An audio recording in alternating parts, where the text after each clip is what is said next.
a smile on your face when you're moving from place to place.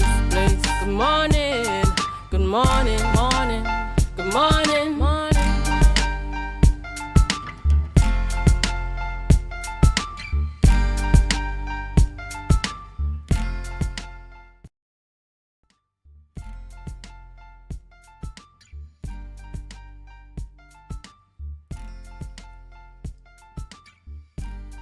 Good morning, and welcome to the morning show here on Tobago Updates Television. It is Friday, the 27th day of June, 2025, and we're coming to you live from the Port Mall here in Scarborough, Tobago.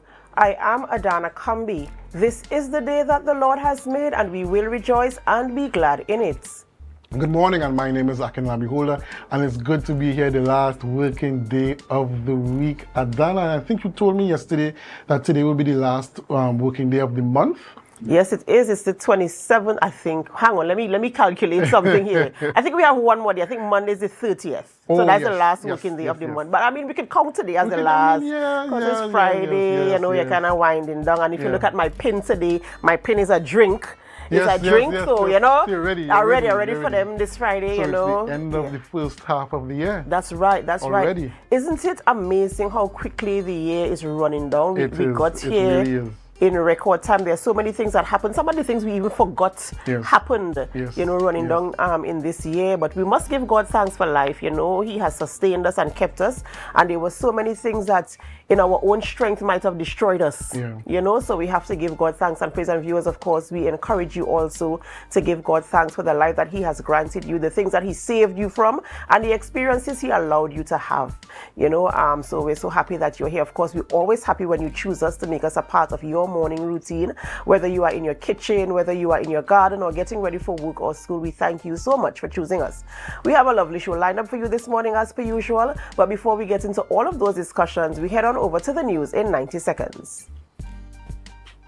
Thank you, Adana. Here is your news in 90 seconds for Friday, June 27th, 2025. Chief Secretary Farley Augustine says $134 million in combined supplemental funding and loan support for Tobago is not enough to drive development. Speaking during the 2025-2026 THA budget debate, he said $32 million allocation and $102 million CAF loan fall short of the island's pressing needs. Augustine called for greater investment, especially in tourism, noting Barbados spent over $40 million US annually on marketing, while Tobago gets less than $10 million US. He insisted Tobago must receive higher funding than Trinidad's district to close the development gap. Up next, with the THA term nearing its end, the PNM Tobago Council held its screening process, reviewing 17 nominees, confirming 7 candidates in one night at the John Dial Community Center. Political leader of the PNM Tobago Council, Ansel Dennis, praised the applicants, especially the involvement of vibrant, servant-driven youths. The confirmed candidates represent Tobago West, with more screening planned for the remaining districts. Dennis, who was also nominated, said the early start is meant to reconnect with residents and ensure candidates are actively serving communities ahead of the polls. And finally, young cricketers in Tobago will take the spotlight as the island hosts its leg of Sports TT Primary School Cricket Festival at Shore Park Recreation Ground today. This follows the leg held on June 23rd and 24th at the Brian Lara Cricket Academy. The festival concludes Sports TT Primary School's cricket coaching program delivered across all 7 education districts. The initiative focused on cricket skills, inclusion and discipline. Sports TT CEO Jason Williams praised the program's impact, noting over 1,000 students have benefited nationwide. And that was your news in 90 seconds. Thank you, Biana, for our news there in 90 seconds. And guys, it's screening time. Yes. And over the past couple of days, we saw the potential candidates for the PNM in Tobago screening. I saw some faces that are not usually at the fore, kind of going in there for the screening. I don't know what you guys think or what you saw, as it relates to the internal elections here with the Tobago council of the PNM? I didn't get to see much imagery from the screening, but the fact that 17 candidates went up for, they said 7 seats in the first instance, that's a lot. And it shows that there's a lot of interest in representation, particularly coming out of the People's National Movement. I guess that seeing that the situation that they find themselves in out of the THA and out of central government, I guess a number of supporters in that party, they want to, make a contribution or give their assistance or help in rebuilding the party. So it's very good to see that so many persons are interested in the governance of Tobago, and I think it could only bode well for Tobagonians. But being interested, do you think that is enough? Well, I mean, the thing I've always questioned this, right? What are the criteria? What are the things they look for in terms of a screening? How do you assess somebody to know that they are you assessing them based on the party's policies, or are you assessing them based on national policies in terms of being able to bring some type of resolve or some type of strategy into this space that will kind of create a balance and allow for the people of the people that you are going to govern, allow them some type of lifestyle. I don't know how they do the assessment and the screening. I think it's a combination of all those factors you mentioned, as well as others. I think they have to balance it between knowledge of governance, popularity on the ground, your capabilities, your competencies, and your understanding of politics, and so many other factors. But it's really a delicate balancing act when choosing candidates. And I get what you're saying, because sometimes we see candidates for whichever political party going up for elections, contesting, and sometimes you have to ask questions about whether this person really have the competencies to do the job. They may have the competencies to be elected, they may be popular, but are they competent enough? And even they might even be passionate as well, and passionate is good, but do they have what it takes? Yes. And there are certain things that there are qualities that you can have, and there are qualities you can learn, you can train to get them, but there are some qualities that you just must naturally have. I don't know. I don't know what the process is. Well, I'm not sure who the candidates are that they choose, but let's hope, just for the sake of Tobago, that these candidates are the best possible choices they could have made, and that they do in fact have some sort of genuine good contribution to make, and they have the competencies to govern the island should the PNM be put back in power at the end of December, or maybe the beginning of next year. I just want to piggyback on what you guys are saying. In terms of the nominees putting forward themselves, we've seen that there's a mixture of youths getting involved into the politics. And I believe that with the youths getting involved, there may be some change, going forward. So that's just my plug there this morning. And that's a positive sign when you see, because at the end of the day there's going to be a handing over. You have to hand over and hand down, because the older ones, of course, they will get tired, and and they'll have to move on. And it's good to see young people are still interested in politics and governance and leadership. So, and I think we should continue to encourage young people to be a part of what is happening, in a political landscape, in governance and leadership and stuff like that. So let's see how it goes from there.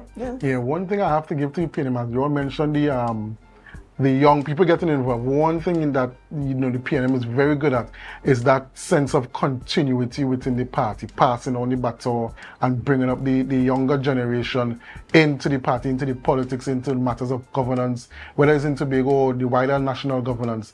PNM has a really good system of nurturing the young persons and bringing them forward. All right, well, let's see how it goes from there. Biana, it's Friday. We're heading into the weekend. We just almost concluded the first half. Can you imagine? The first half of 2025 is almost already gone.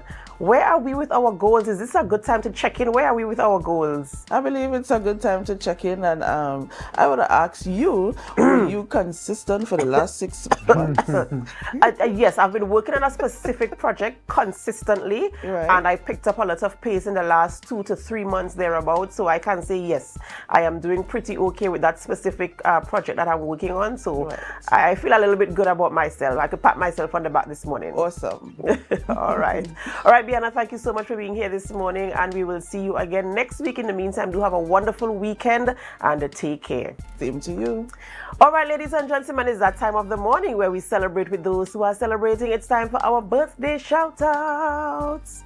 And as you are aware, the team here at Tobago Updates Television, we love a good celebration. So, of course, this morning we're going to start off by saying happy birthday goes out to Miss Arlene Andrews. Arlene Andrews is celebrating a birthday, and we say happy birthday to you. We pray God's blessings upon your life, and we do hope that you have a wonderful, amazing birthday today. So, happy birthday to you, Miss Arlene Andrews. And we say happy birthday also to Miss Cheryl Ann DeFreitas Tobias. Yes, Miss DeFreitas Tobias, happy birthday to you. We hope that you have an excellent day today, a very blessed day today, and we know you're going to take the celebrations into the weekend. Yes, you might even make it a long weekend, take the day off and celebrate right up until Sunday. We wish that you're covered with God's blessings and you celebrate this with loved ones and surrounded by love throughout the entire weekend. Yes, my good friend Cheryl Ann DeFreitas Tobias, I hope you have a wonderful weekend. Happy birthday to you, my love, and I pray God's blessings upon your life. We also say happy birthday to Veronica George. Veronica George is celebrating a birthday today, and Veronica, we say happy birthday to you, happy birthday season. We do hope that as you enter into this new chapter that you have beautiful experiences, so happy birthday to you. Happy birthday, Mr. Chester Bob. Happy birthday to you, sir. See you posing there with your shades, looking very cool and collected. We say God's richest blessings to you on this special day. We hope that you take the time off to reflect on your life and reflect on all the things that you have achieved and all the blessings that have come your way over the years. Happy birthday to you, sir.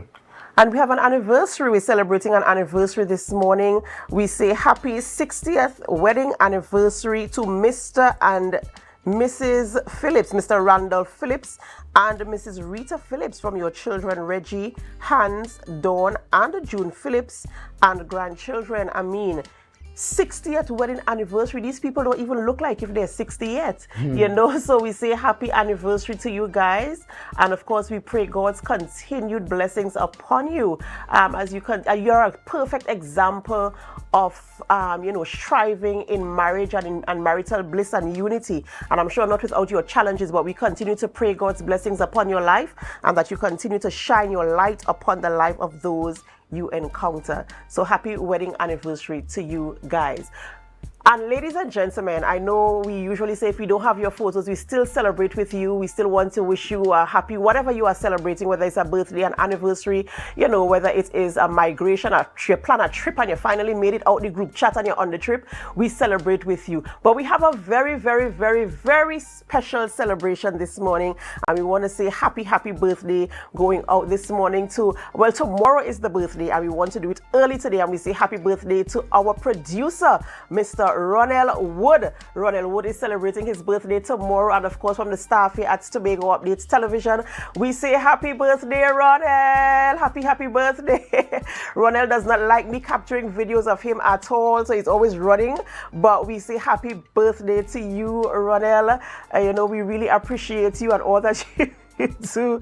Happy birthday to you. Yes, the life of the party. So happy birthday, Mr. Ronald Wood. In fact, he's not even in the studio. I don't know where he went, but happy birthday to you. We love you, we appreciate you, and we pray God's blessings upon your life. And we are looking for something a little bit later into tomorrow. So happy birthday to you, Ronald. All right, Akinlabi, who are we having conversations with this morning? All right, Adana. So this morning we're having conversations with Bishop Lewis, President of Convocation, and he's coming in to talk about the Convocation of Caribbean Ministries International. And then Marcus Daniel is going to take it away. He's going to be talking with Miss Crystal Lashley, who is the manager of the Goodwood Police Youth Club, Kevon Edwards, who is the manager of the Mason Hall Police Youth Club, and Dexter Edwards, the leader of the Mason Hall Police Youth Club, and they're coming to talk about the Mason Hall Police Youth Club Community Under-20 Football League. Yes. All right. So viewers, of course, we do hope that you could stay with us as we have these conversations this morning.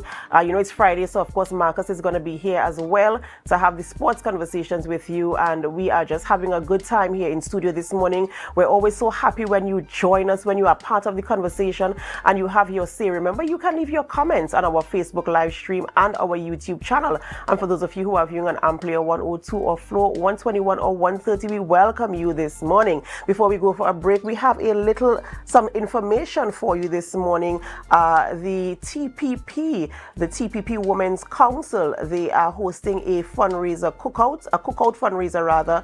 It says walk with your belly in your hand. It happens this Friday, today in fact, at the Food Hub from 11 a.m. till. The meats include chicken, fish, and pork with sides of vegetable rice, provisions, cornmeal, cassava, dumpling, pigeon peas, lentil peas, callaloo, and fresh salad. So you can be a part of that. It's happening today at the Food Hub, so you can join them down there. And just in case you didn't cook, there's an option for you today. All right, we're going to go for a short break before we begin conversations in studio this morning. And as we go, we invite you to help us. Share the live, share the live, share the live. We'll be right back.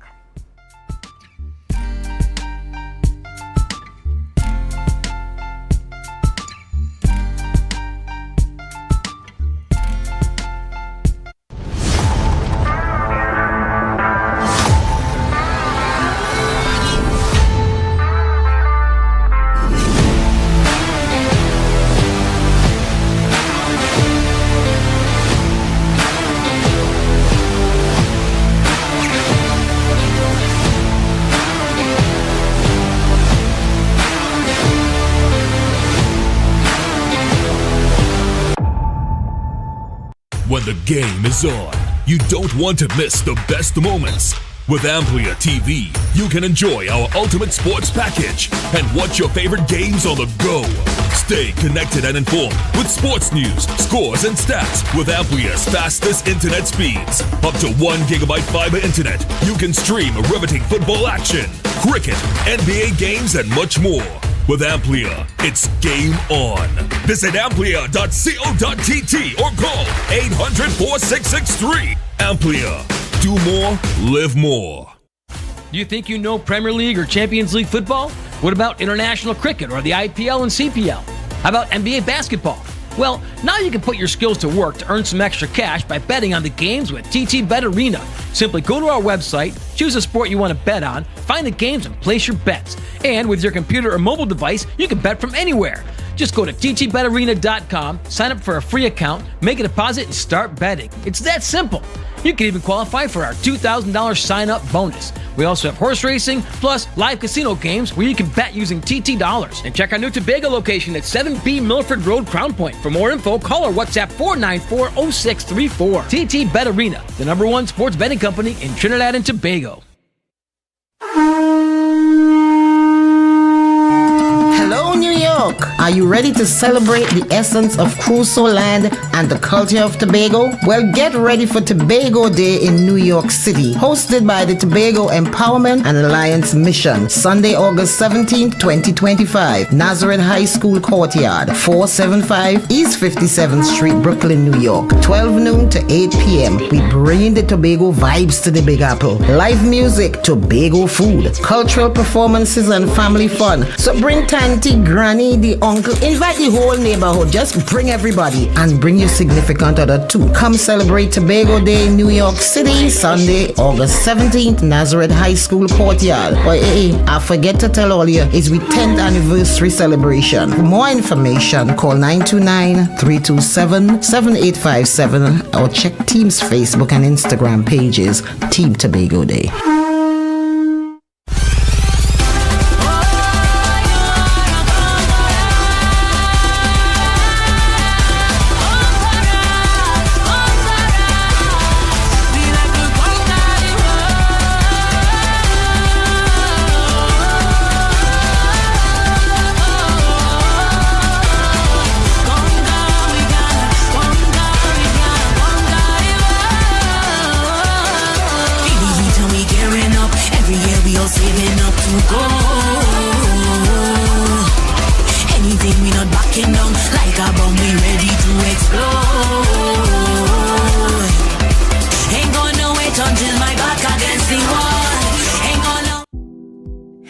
curls, we've got them. At S&R Hair Fantasy, we provide a wide variety of quality hair, the latest hair accessories, adult toys, skin lightening products, female underwear, and much more under one roof. Check us out on Shelbourne Street in Plymouth or call us at 317-0808. We're open Monday through Saturday, 10 a.m. to 6 p.m. S&R Hair Fantasy for queens who know exactly what they want.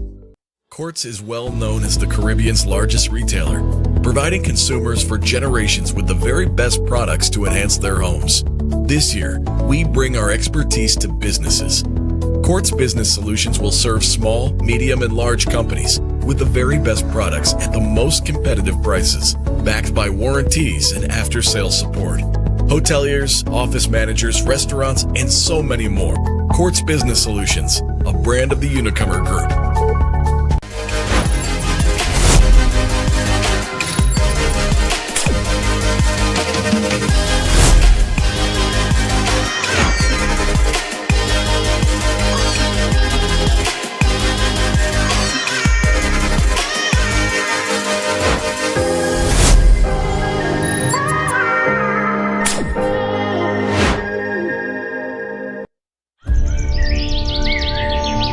Tobago, this is your chance to lock in the brunch experience of the summer. Sun up. Real bad girl get nasty. The brunch inclusive edition, the ultimate party in the East, where vibrant flavors, refreshing cocktails, and electrifying vibes collide. It's happening on Saturday, July 5th from 3 p.m. at Deltec Compound, Argyle. Bring your coolers, bring your crew, and brunch, sip, and vibe in style. This is the flavorful escape you've been waiting for. Grab your tickets now at Barcode, Pablo Supermarket, Lost Restaurant and Lounge, Deltec Compound, and committee members. Sun up! It's more than a brunch, it's an experience.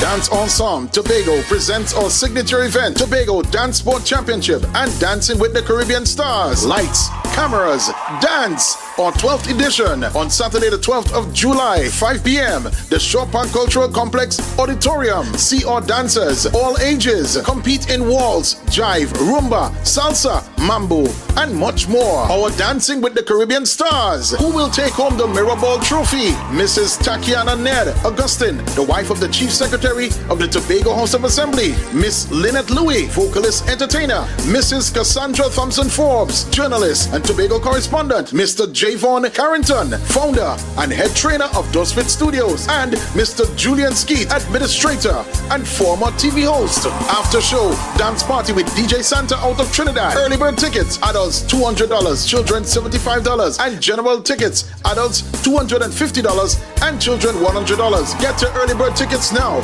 from Dance Ensemble members, D&D Jewelers at Tobago United Cooperative, Milford the 24 gas station in Canaan, and the Shore Park Cultural Complex box office. For more information, you call 772-9049 and 340-5758. You can't miss this one. All happening this Friday, June the 27th at Shore Park Food Hub. TPP Women's Council present their fundraiser cookout. When I tell you, we have meat, we have chicken, $50. Fish, $60. When I tell you pork, Lord pork, $60. When I tell you, we have sides like vegetable rice, cornmeal dumpling, cassava dumpling. We have kalaloo. We have lentil peas, pigeon peas. When I tell you, watch me, leave home your back, walk with your belly in your hand. When I tell you, and you see them ladies and them, when you hear them cooking that pork, it'll melt in your mouth like marshmallow when you're eating it. When I tell you that pork, the sweet ball. But talk we and buy we out. You know we love that. Just come to Shore Park. We have it. We have quality of food. No black meat. Only gold. Only gold. Remember TikTok boss tell all of that.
Want to get better? Where to start? What kind of exercise to do?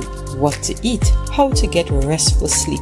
Need a doctor to search for root cause? Look no further. Come to Majuba Hill Lifestyle Center Foundation at our Wellness Center in Goodwood, or Food Hub in Darrow Springs, Scarborough, or Doctor's Office in Goodwood and Darrow Springs. Contact 49 Swift 4979 438.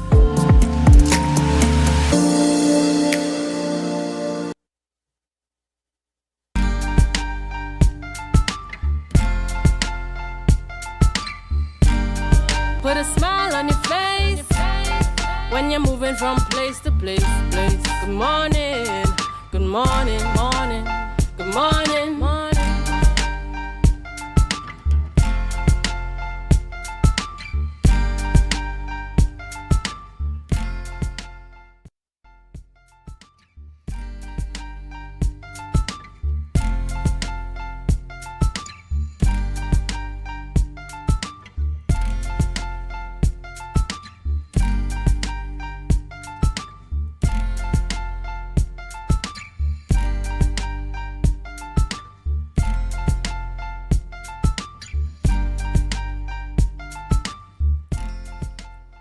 Welcome back, viewers. Welcome back to the Tobago Updates Morning Show. And we have on the line with us Bishop David Lewis, who is the president of Convocation, and he's going to speak to us about the Convocation of Caribbean Ministries International. Good morning and welcome, Bishop David Lewis. Oh, good morning. Good morning. It's so good to be on your program. It's an honor, especially for the first time. And we want to say how much we appreciate you for giving us this precious time. So good morning to you and all of Tobago. All right. Good morning, Bishop, once again. Let's get straight into it. Convocation of Caribbean Ministries International. Tell us, what is the Convocation of Caribbean Ministries International?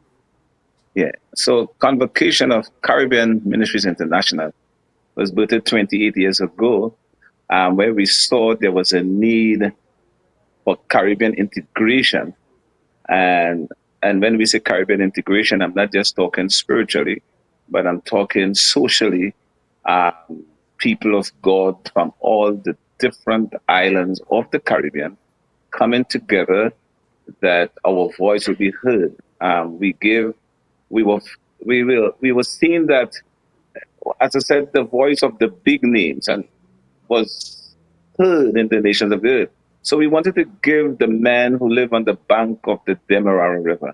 We want to let the voice of the man who live on the mountains of Grenada to be heard, who had a word from God and who had a word for the nation. We were told by the Lord, we were directed by the Lord to really focus on networking and building of strong relationships. We were found out that there were men, women of God, the people of God, even in our communities, didn't know each other's name, didn't have a good relationship together. And so we named it Convocation of Caribbean Ministries because we were gathering the saints, and not just the saints, because there are people who in our community that is willing to be part of what we are doing. Amen. As long as they obey the rules and the guidelines. So we give not just the church, but we give the community a time to come and participate and build strong, meaningful network and build strong relationships. So after every convocation that we have had throughout the Caribbean, from Jamaica, St. Croix, St. Thomas, U.S. Virgin Islands, we give them the opportunity, and Tobago, Suriname. We give folks the opportunity that we can come together as a family and let our voice be heard. And we will make our voice heard not just by singing and worshiping and clapping, but we'll make our voice heard in connecting. When we come to Tobago, is to connect with Tobago. And that's why we'll be on the streets and we'll be on the highways and the byways. And we are making a statement.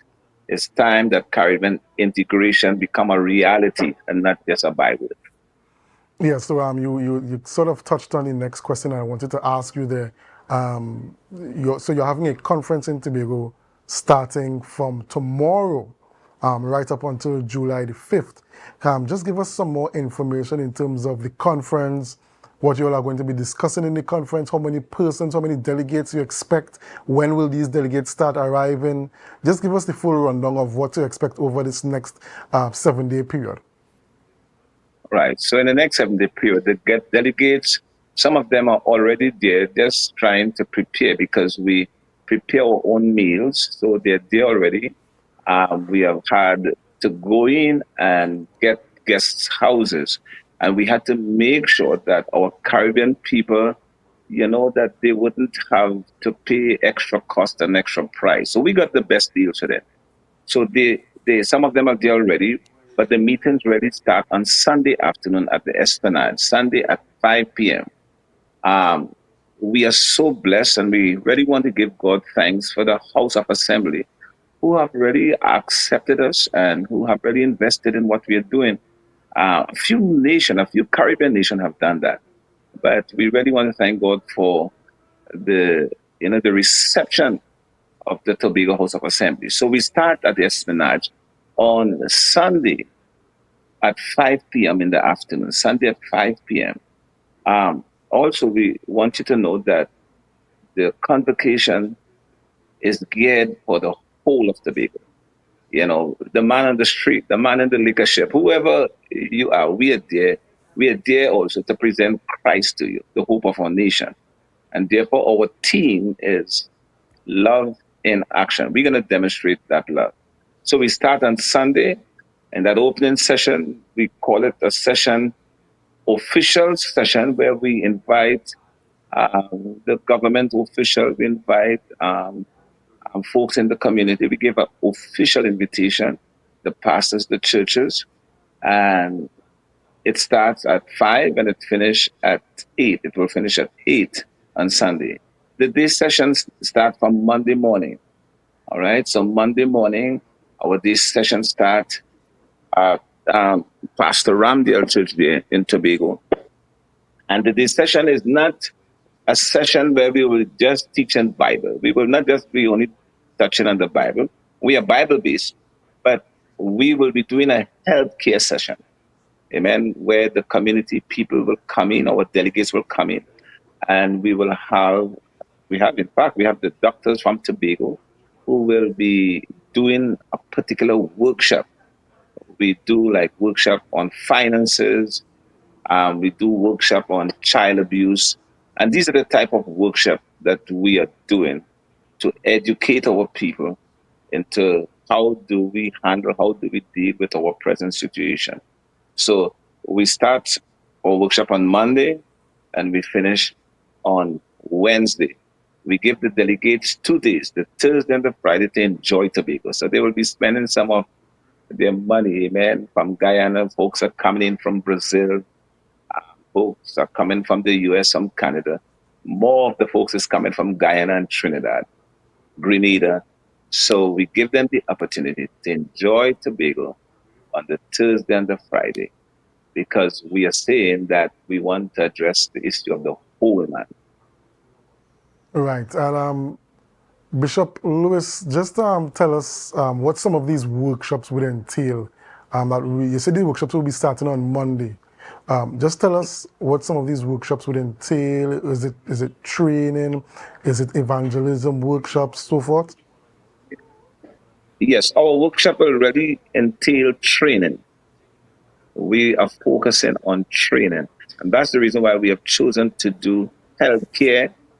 We'll do workshop on healthcare, workshop on finance, workshop on child abuse. The presenters, most of them will be there from Tobago that we have asked to come in and do these workshops. So question could be asked, and it is a workshop. It's not preaching to the folks, but as the theme of our convocation is networking and building strong relationships. So at the end, we will be educated on how do we deal with these kids, physically challenged children, the issue of child abuse.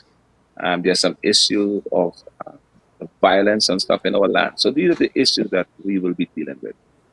And I see that the workshops really get towards some more pragmatic, addressing some more pragmatic issues within society. For the convocation, how important is it to you all that you address the burning pragmatic needs of the various communities across the Caribbean, even before you start evangelizing to them? How important is it for you all to really address some of these burning needs? Well, we deal with needs and those things that are ever before us. We addressing them because we want the nations, there's hope for the nation. And in every nation, God has given the people their gifts, their talents. So when we come to Tobago, we are not just going to say to Tobago that we have the answer. We are letting Tobago know too that they have the answer. And that's why we take personnel, qualified personnel, who is going to join with us, and they're going to help us minister.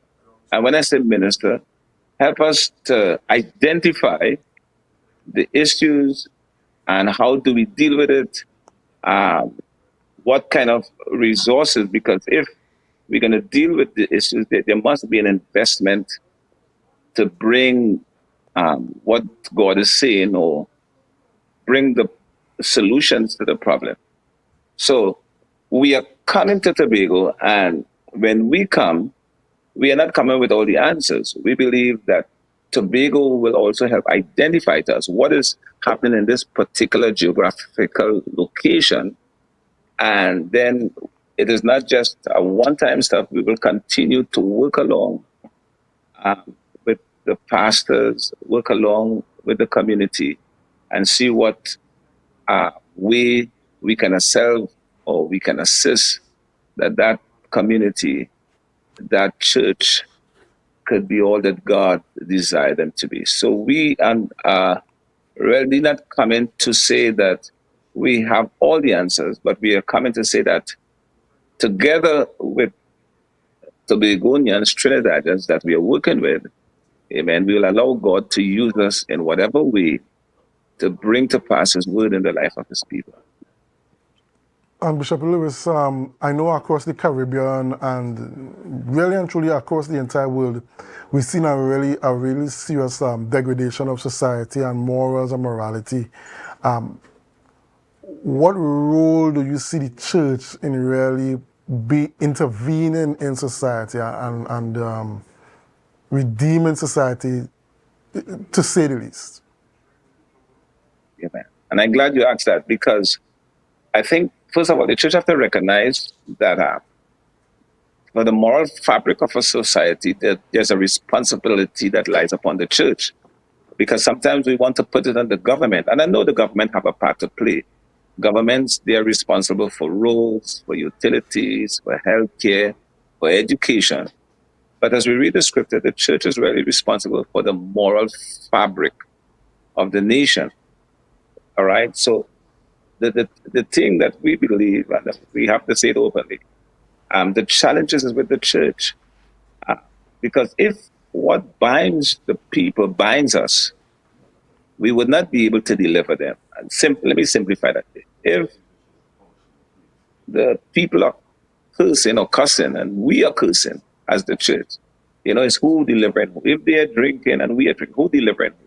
So what I'm saying is, as you said, is that we are also educating the church that we have to rise and be that example, be that model, amen. Be a powerful church, a church that is full, that is demonstrating the power of God. So we would not just be saying things, but we must be able, to do things. And that is our challenge as we come to Tobago. We are coming there to say, we are not just coming to preach and say a few words, but we are coming to see how we're going to reach people, because we want to be able to bless people in particular way. I really cannot say exactly on air what we're going to do, but that is our assignment. Not just to tell the brother that Jesus loves you, but we're going to demonstrate that may it be physically, spiritually, financially. Yes, we're going to lay hands and pray, but we're going to reach people ready by example. And so that is where we're going to base our training, direct our training to not just talking, saying wonderful, nice things, but be an example of what we are saying. Like, for instance, sometimes there are people coming to our land, they say they come to bless our land. And when they're leaving, they're taking more than what they say they came to bless. So we believe if we come to bless the land, the resources, whatever we are coming in, when we leave Tobago, Tobago must be a better place. Or somebody must experience something wonderful, significant from this convocation. Yes. All right, Pastor Bishop Lewis, just give us one last plug for the convocation of Caribbean Ministries International. Just recap for us when it's going to be, where the delegates are coming from, and so forth. All right, so the delegates are coming, and I just call in some of the countries, Brazil, we have from Canada, US, and more from the Caribbean, from Grenada. We have coming from Guyana, coming from almost all over the Caribbean. And we are coming to join together. As I said, our focus is networking and building a strong relationship. So even when we leave Tobago, these folks from the different islands, nation, they will develop friends in Tobago that they wouldn't need us as the leadership to connect with a friend or family member. We start on Sunday afternoon at 5 p.m. at the Esplanade. As I said, we are blessed to have the presence of some of the leadership from the House of the Assembly being there with us. The presence of pastors. We sat with the pastors. Amen. We thank God for Pastor Holder, the president of the Tobago Fellowship there, Bishop Holder, who have graciously welcomed us. And we will continue our session on Monday, as I said, at 9:30, all right, a.m. And we finish at 12. And then in the afternoon on Monday, we'll be in the heart of Scarborough. These meetings would not be held in the afternoon time in any enclosed building. We will be right in the heart of Scarborough with approximately 200 delegates having our opening session, just declaring the word, praying for people. So the evening session will be more evangelistic. We are not going in a building on the evening. We're meeting the people, the tourists on the streets. So we'll be in Scarborough. On Tuesday, we'll be in Black Rock. Amen. They told us of the challenges there. And we're going to go in the basketball court on Tuesday evening at 5:30 again, going through the community. Whatever challenge they have, we at the church, our presence have to be felt. We're going to be relating, ministering, feeding, and doing what God has called us to do for that community. And our last night, which is the Wednesday night, we will be right there in Crown Point. There's a car park there. We'll have our truck, our music, amen, and our delegates. We will be right where the tourists are. We'll be reaching out to the tourists. We'll be reaching out to every Tobagonian. We are just there to be a blessing, amen. So our team is love in action, so we're going to demonstrate that when we come to Tobago. We thank God for the privilege and for the grace and for you allowing us just sharing that. So we are coming to demonstrate this love, this gospel that we preach, all these wonderful things we are saying. We are believing that people will get healed. We believe in healing. We believe in laying hands of the sick. And we are also believing after we have finished preaching to people, we must bless them. So we want to come and demonstrate that in Tobago. Thank you very much, Bishop David Lewis, President of Convocation, and talking about the Convocation of Caribbean Ministries International. We wish you all the best, and we hope that you have a good day and take care. So God bless you. See you there on Sunday, 5:30 at the Esplanade. All right, you take care, sir. Thank you very much for hosting us. All right, viewers, so we have to go on a break now, but we ask you to help us. Share the live, share the live, share the live. When we come back, Marcus Daniel will be up with the sports segment.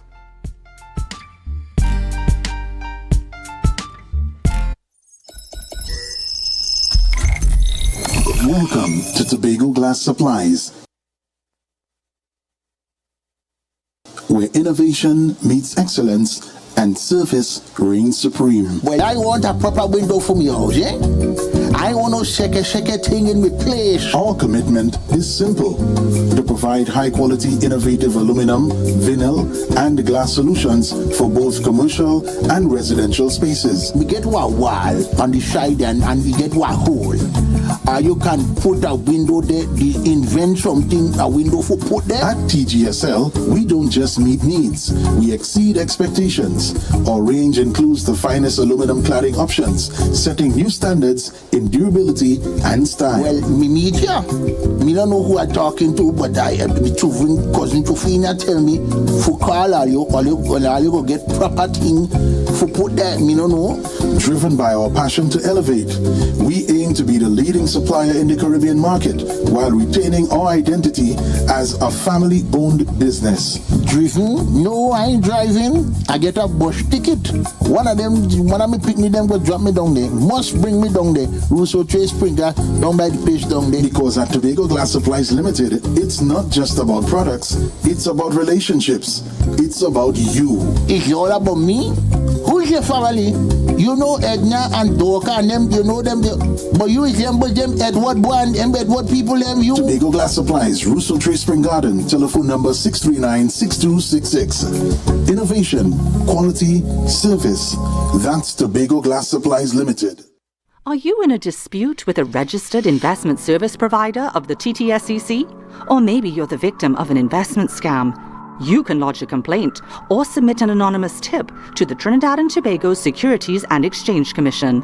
Download our Investor Protection app or go to ttsec.org.tt to access our complaint form or submit an anonymous tip. Write a clear summary of your complaint. Submit copies of supporting documents along with the originals for verification. Provide a copy of the feedback received from the entity regarding your complaint. All investor complaints or scam reports submitted by the public are acknowledged and reviewed by the TTSEC. Investigations are pursued based on the outcome of the review. Trinidad and Tobago Securities and Exchange Commission, protecting the interests of investors and the public. You invest, we protect. Everyone benefits.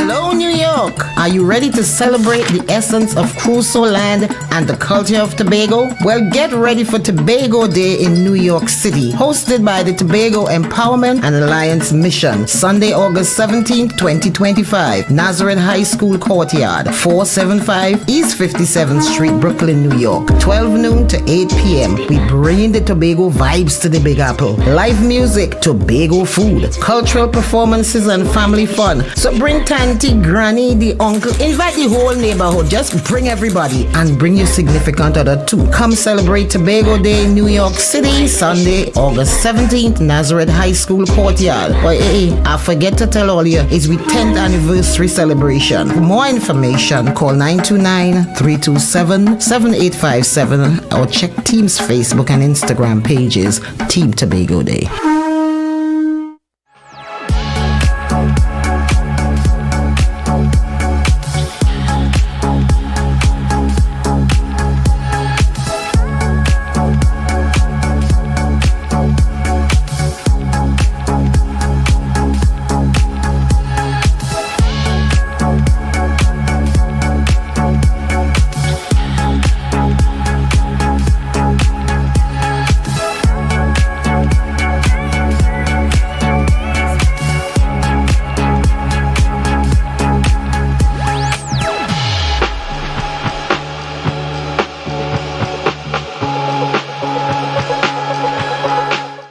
You think you know Premier League or Champions League football? What about international cricket or the IPL and CPL? How about NBA basketball? Well, now you can put your skills to work to earn some extra cash by betting on the games with TT Bet Arena. Simply go to our website, choose a sport you want to bet on, find the games, and place your bets. And with your computer or mobile device, you can bet from anywhere. Just go to ttbetarena.com, sign up for a free account, make a deposit, and start betting. It's that simple.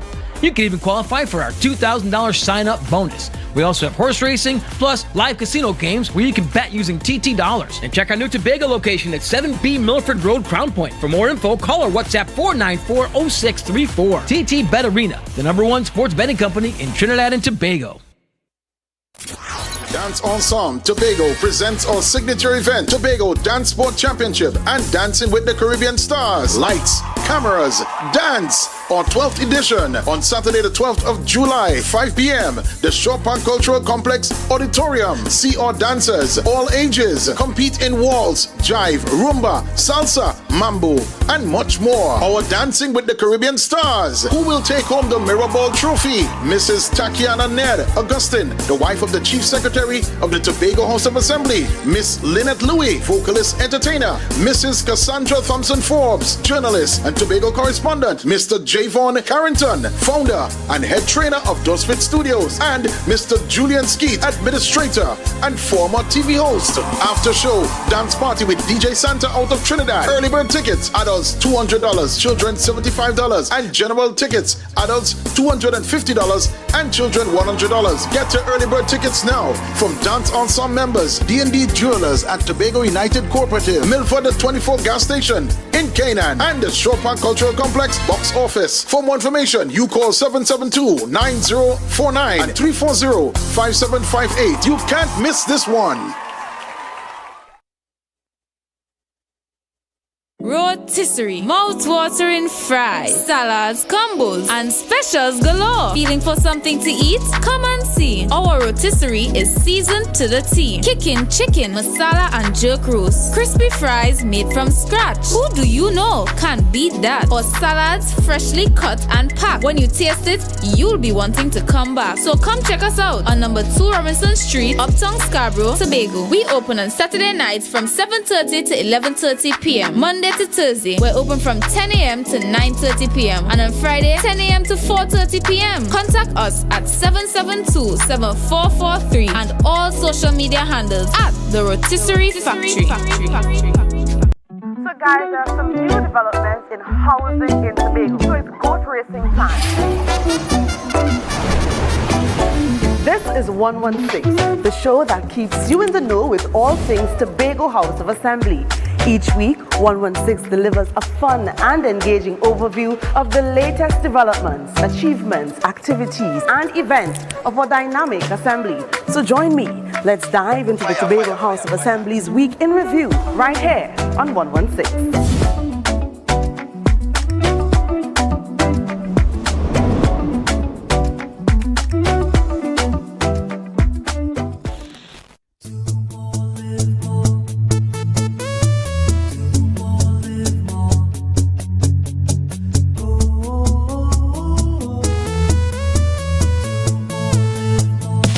How it's gonna go. They better look up below, 'cause this is your show, and everybody's gonna know. Say it to them once again. They better look up below. This is your show, and everybody's gonna know. That's how it's gonna. Look up below, 'cause this is your show. Live more.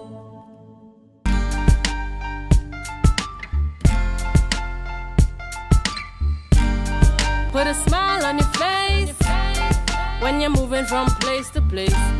Good morning, good morning, morning, good morning, morning.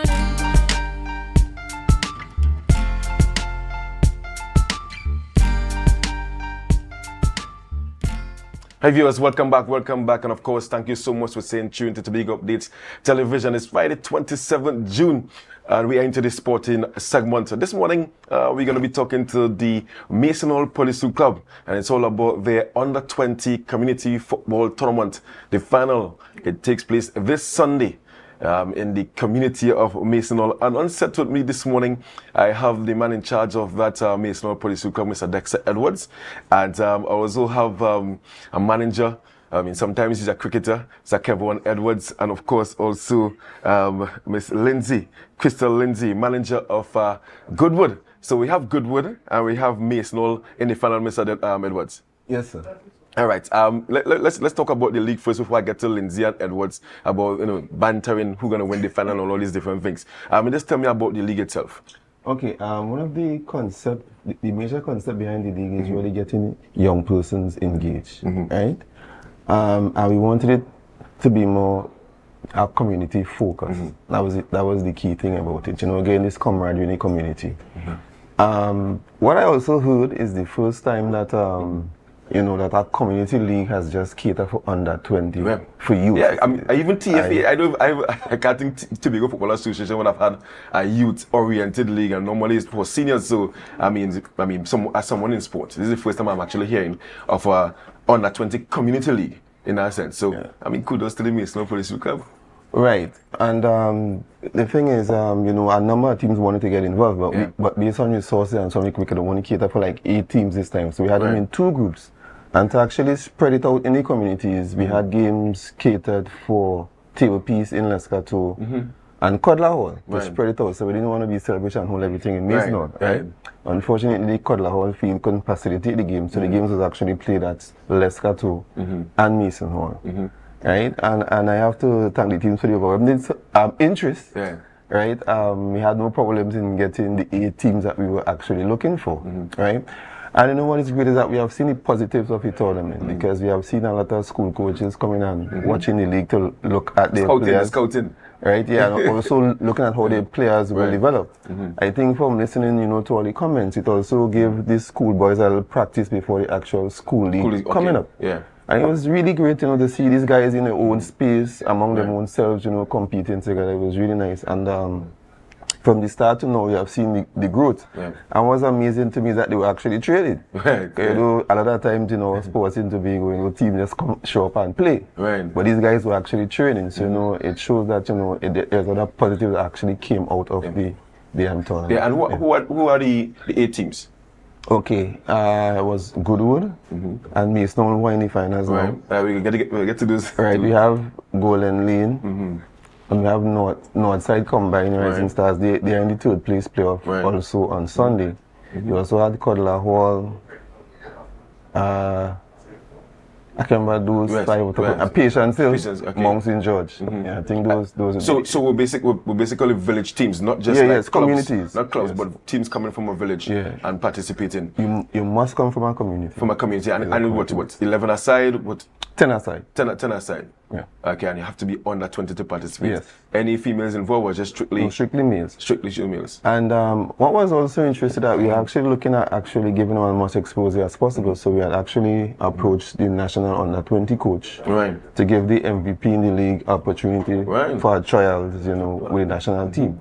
So everything we do, we always look at, the best positives actually coming out of the initiative. Right. And then tell me about the format. How did you arrive at Goodwood and Mason Hall at the finals? Okay, we had the 8 teams in 2 groups. Right. So the top 2 teams in each groups after the preliminary round would contest the semi-finals. So Goodwood and Mason Hall were the eventual winners in the semi-final. Fantastic. And Edwards, manager of the Mason Hall team, the home team. Let's tell me about how have you been enjoying the tournament and Mason Hall's road to the finals? Well, the tournament was good. I don't want to say easy to some. We had like an easy breeze shooting. Easy. Who did you play against in your matches? Well, it was Goodwood, Castor, and Codler Hall. Right. And unbeaten? Yeah, unbeaten so far. And so you've been enjoying the play. And just tell me your thoughts about this initiative, because you play senior football, right? And tell me about this initiative by the Mason Hall Police Club to have this youth tournament. Well, for me, it's a very good initiative because we see a lot of development. We see a lot of youths excited about looking forward to this tournament for the coming years, because you have young players, all 14, 12 years, asking, so when are keeping the next year I could play? So it's seen that it have youth interested in coming up in this tournament. Yeah, fantastic. So for the future of football, I feel it's a very good initiative and it's something to look forward to in the future. Yeah, and what are your expectations on Sunday? Yeah, my expectation is to go out and beat Goodwood as bad as we can and walk away the trophy and the grand prize. Well, I want to bring Lindsay in this one time. So Lindsay, I'm sure you have heard that comment there from Mr. Edwards. I mean, they are coming to beat Goodwood bad, and Goodwood representing that is north side, that is east. They're representing the east, Lindsay. Just give me your thoughts on the tournament and your road to the finals as well. So hi, good morning, Tobago. So first of all, I just want to make a correction. So the surname is Lashley. Crystal Sorry. Yes, no problem. So in terms of the tournament, thus far, I must say that I am really proud of the young fellas that actually came out and showed interest. And as I said before, I would have made mention, they are really, how to say it, like in terms of we're trying to develop them holistically, in getting them not really into the sporting aspect only, but trying with every other aspect that we should, I think that we should, more or less, Yeah, and how confident are you guys going into Sunday's final? As I will have mentioned, we are pretty confident in the aspect of, we had a little, before when we would have played Mason Hall, I was saying that they shouldn't have beat us, but again, football is a game. So Mason beat us already? Yeah, so in the group, as Mr. Edward would have mentioned, yes. Right? So we both were in the same group, which is Group A. Right. And we would have topped, and then we would have beat somebody from the team in Group B. I think that was Golden Lane, in order to reach to the finals. So again, we are here battling again with Mason Hall. So what can we expect differently from Goodwood going into this final match? Because I mean, group stages, they're trying to qualify for the semi-finals. I know you are in the finals. Are you guys going to do something differently? Or I mean, you don't have to say it on air, but I mean, what differently are you guys going to do to get the better of Mason Hall, obviously at home? Well, what I will say is that, as Mr. Edward say, on Mason Hall on Sunday at 6:30 p.m. be there to witness, and we shall see who will take the crown. Because I'm saying, football is a game we know that there's play on the day. Yes. Right. So it all depends, and I am not more or less frightened with my boys. They are more than well capable, and I will be behind them full 100. And as I say, we will see. So who can the public look forward to see on the Goodwood team? I mean, who are some of your leading players? So we have Mr. Israel Mundy. We have also Jonah Mundy. We have Antonio Murray. Those are some of our top scorers thus far, including Mr. Julian Andrews and Hassani Robley. Fantastic. I mean, and as somebody dealing with young people, you know, sometimes they can be very hard to deal with. I mean, how has that been for you in terms of organizing the team, mobilizing, getting them from Goodwood to Mason Hall, on a nightly basis, nighttime the match is played? Morning, afternoon. Afternoon, yeah. How has that been for you in organizing and mobilizing? In terms of organizing the boys, that is not hard. They really look forward for this. They are really excited. Coming together is the easy part for them. Yeah. What was a lot ticklish, more or less, was the transportation-wise to organize, to get these young men to Mason Hall and on time and following the rules. You know, for them to be there at least half an hour before the games to be ready and so forth.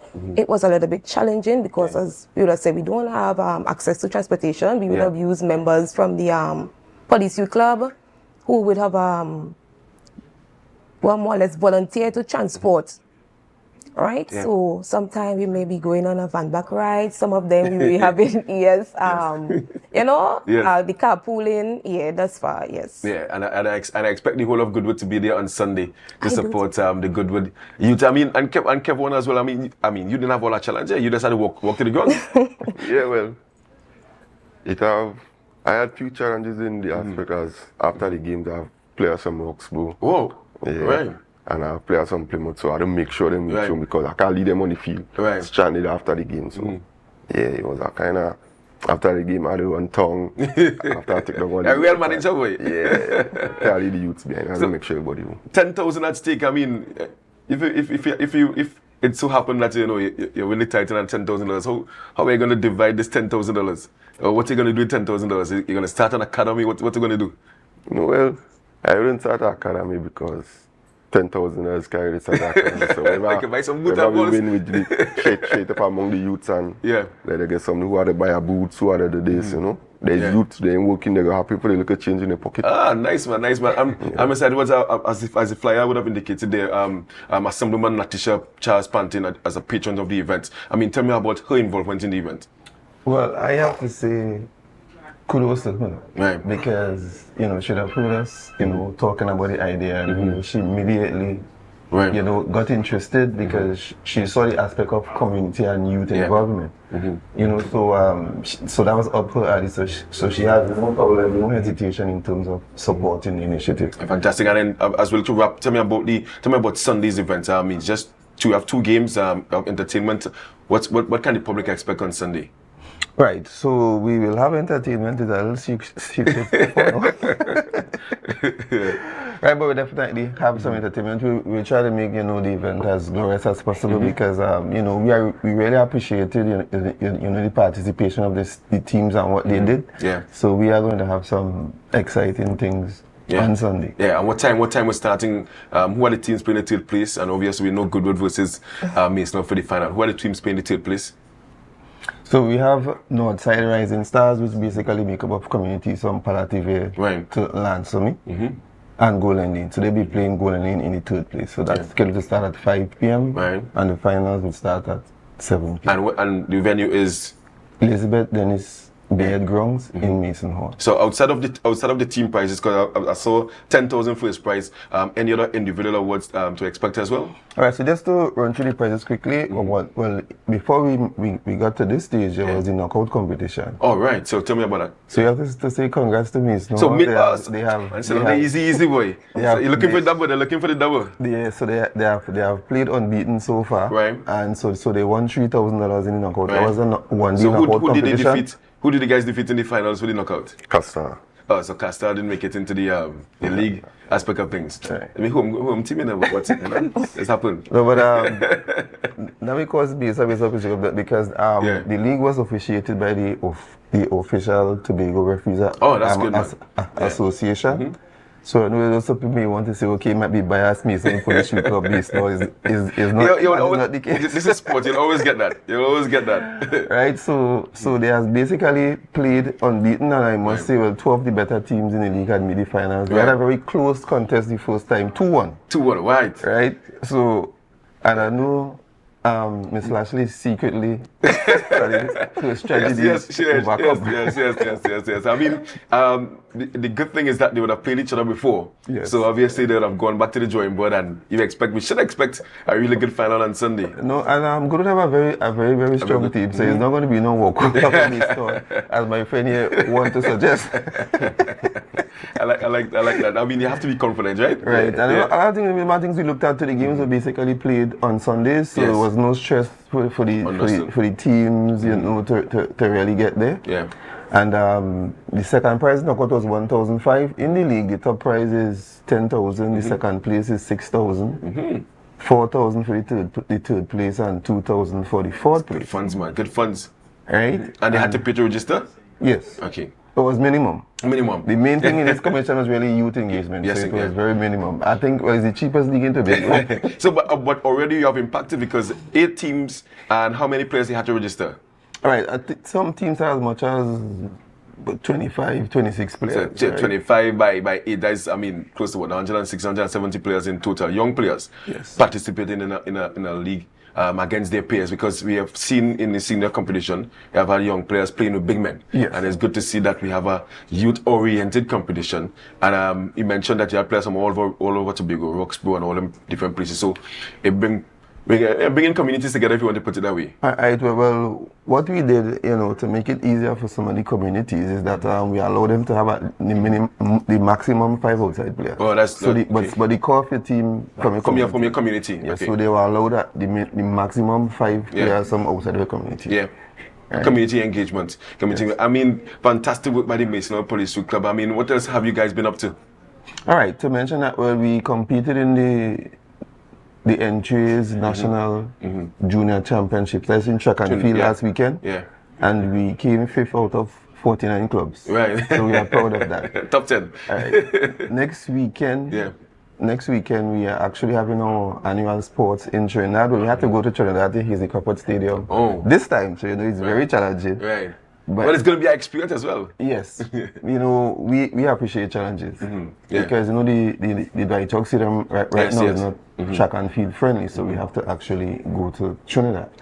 The following weekend, we are actually going on an athletic tour to Curacao. Right. So it's 3 weekends back to back. Right. So it has its challenging. Yeah. And all of them involve, major funding and so on. So that this trip is to participate, or just a nice relaxing trip for the... No, it's not relaxing at all, because we are actually going to compete in an athletic meet that will facilitate, teams from all over the Caribbean. Some are as fast as like Puerto Rico. Yeah. So it's going to be a lot of teams that's going to be involved in that competition. Fantastic, and good luck there as well. And before we go, Kevin, any final word you want to shout out to our sponsor? You want to rally up your supporters come out on Sunday?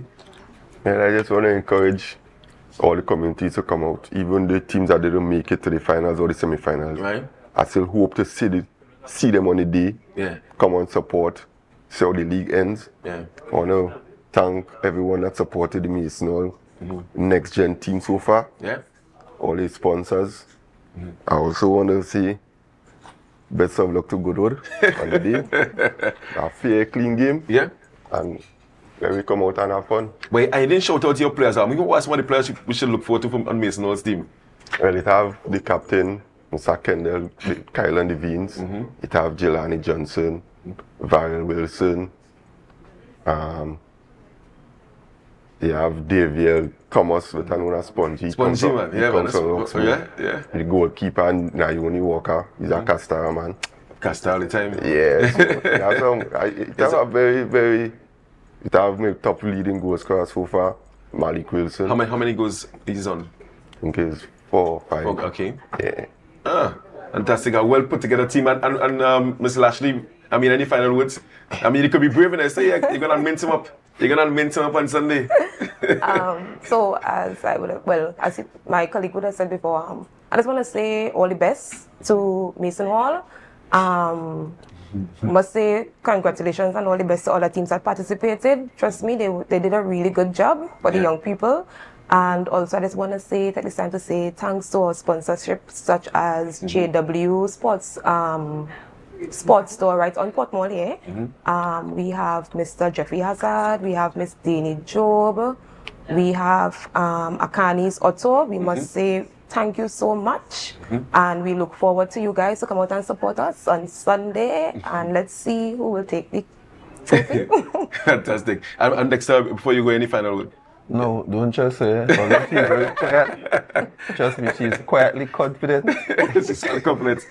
I get the feeling as well.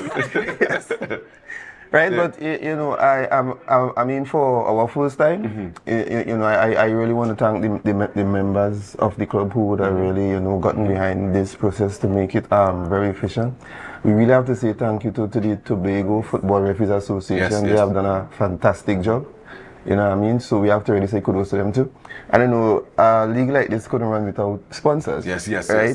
So of course, Assemblyman Miss Natisha Charles Pantin is a major sponsor of the tournament. Fantastic. But we also had assistance from EA Integrity Construction Limited. Devines Plumbing, they are located at big up Devines, yes. Right, and we had Independence Hardware Store, Georgia Boys. Yes. Right, and Double B Grocery. Yes. In government household. So they were one of the major sponsors who assisted in in helping out with this tournament. And I must have to thank all the teams, the interest that they showed coming at the time and so on. We really have to thank them. And going forward, the prospects is very great. I mean, a lot of people just like the idea. They see that something new, something very positive. So God's spell life, we look forward to next year. Yeah, fantastic. And I want to say thank you guys so much for being here this morning. And I want to wish both teams all the best on Sunday. And, who will walk away with the $10,000? I mean, $10,000, it could be Christmas in July or June, Christmas in June for Kevin. I mean, and I'm happy that you mentioned, I know, give the youngsters a little change You know, buy a little shoe, buy a little jersey, you know, it's summertime in that sense. So good luck to you guys and Mr. Dex again. Wonderful initiative. Keep up the good work with the Mason Hall Police Street Club. So viewers, you've been chatting there with the Mason Hall Police Street Club. It's all about their Under 20 Community Football League final this Sunday in Mason Hall. It's going to be Goodwood taking on the home team Mason Hall. Where will you be? One place to be on Sunday in Mason Hall. Who will walk away with $10,000? I think I'm going to be there to get 500 from Kevin or from Michelle Ashley. But guys, thank you so much for staying tuned. Don't forget, on the other side of the break, we have Miss Chanel Felix with Good Morning Tobago. But of course, do us a favor. Share the live, share the live, share the live.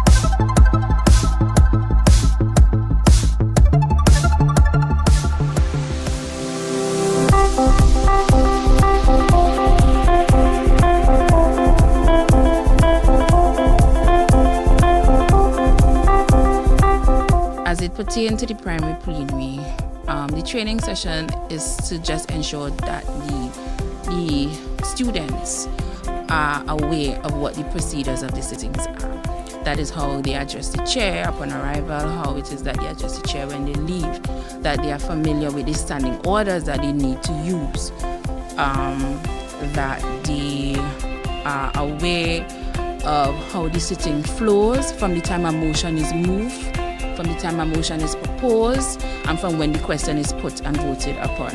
But we just want to ensure and to make sure that they feel that the space is safe, that they could have a conversation about a very important topic that is there to Tobagonians, internal self-government for Tobago. And you know, this experience would help them in time to come. This year for them, they had the opportunity to speak with the Chief Secretary, so he was our subject matter expert. So they was able to ask him questions on autonomy, what they think his personal views are on some of those matters. And it was really enlightening for them. So they got to see what OCS looks like, the new Hocho Child's facility there, and so on. So we just edging them or easing them into the procedure. So right now, my nerves have been calmed. I thought it would have been more nerve-wracking than this, and I'm relieved that it is like that. It has been very, I would say,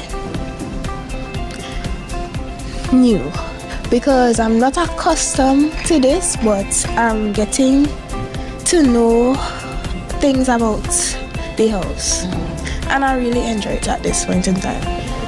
I will have to pay attention, because when you listen, you will be able to interrupt just in case you realize something is wrong with the opposition.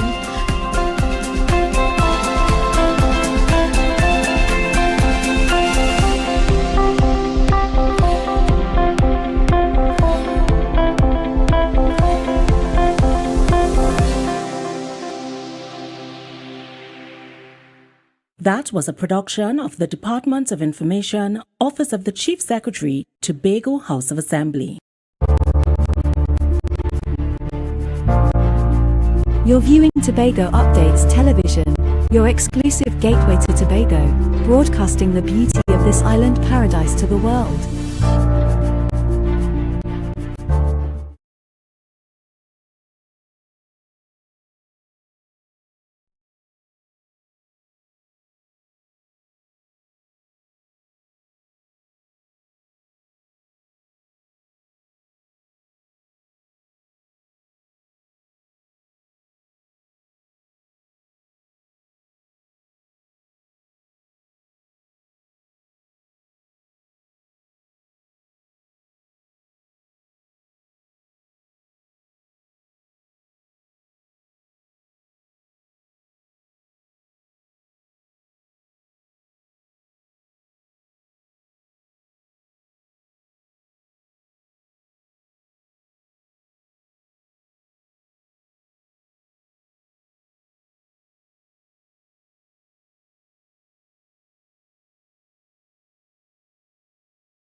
morning and welcome back to Good Morning Tobago right here on Tobago Updates, guys. I am your host, Chanel Felix.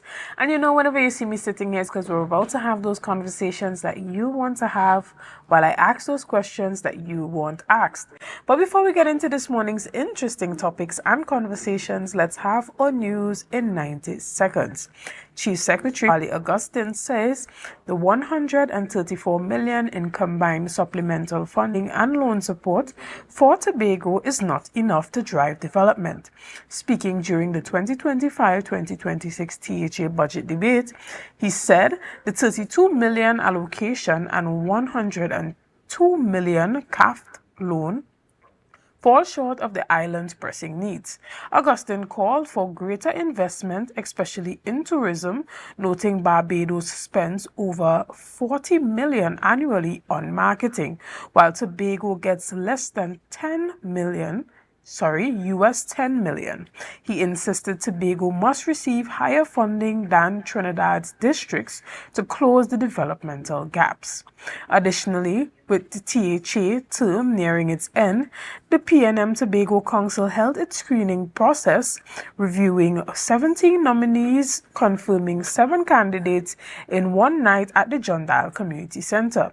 Political leader of the PNM Tobago Council, Ansel Dennis, praised the applications, especially the involvement of vibrant, service-driven youths. The confirmed candidates represent Tobago West, with more screening planned for the remaining districts.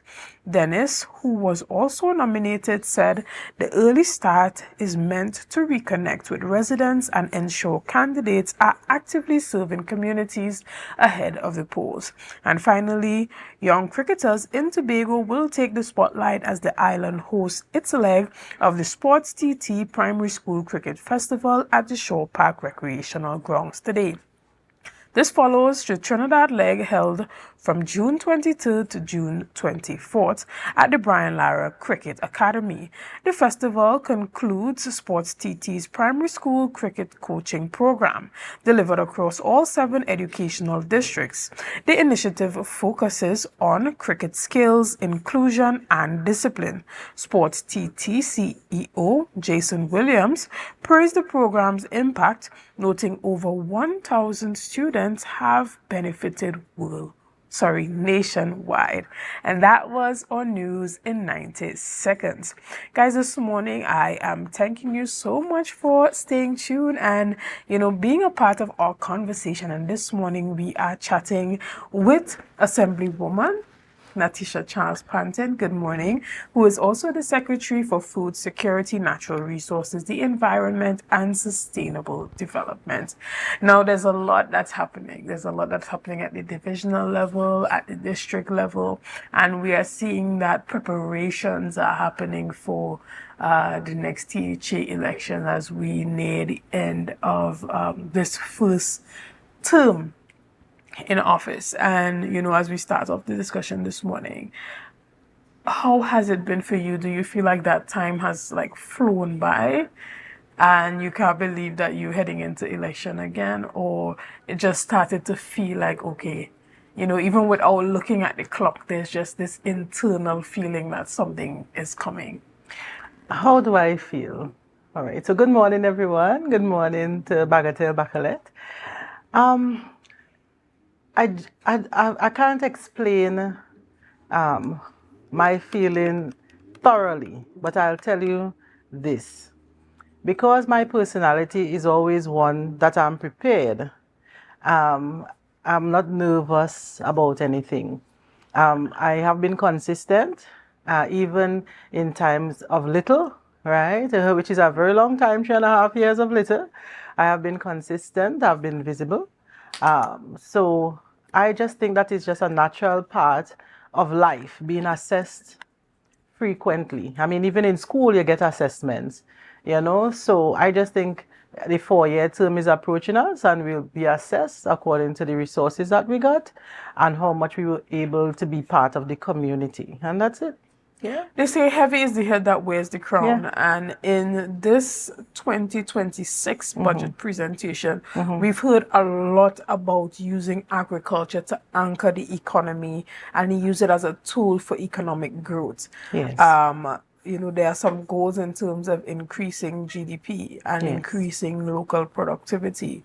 What are some of the key strategies that you are implementing to drive this type of economic growth, and specifically seeing that we're coming to the end of a term? How much can one do to have such a realistic impact before the next election?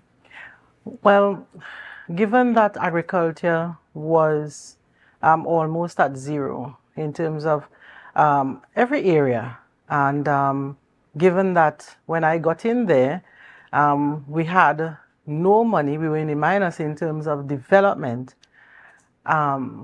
we had to rework how we would approach, reorganize, revitalize. So we basically had to, start from scratch.